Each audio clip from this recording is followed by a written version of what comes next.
पूर्वतन विधायक देवेंद्र शर्मा आड़ी विधानसभा को प्रतिनिधित्व करुले 2014-2019 पर्यंत से विधानसभा रे विधायक थिले।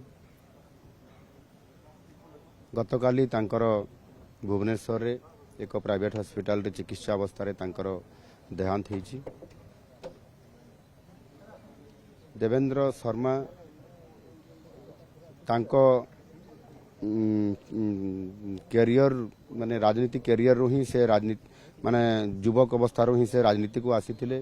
ब्लॉक रे चेयरमैन थिले एवं राजनीतिक क्षेत्र रे लोकंकर सेवा करिबा ओडिशा को आगे नेबा ये अनेक तांकर योजना भितर से संपूर्ण भाव में राजनीति रे उल्लैथिले एवं 2014-19 भितर मध्य विधानसभा रे अनेक आड़ीर समस्या सहित ओडिशार विभिन्न समस्या को उपस्थापित करिबा लोकंकर सेवा करिबा निरंतर भाव में करथिले।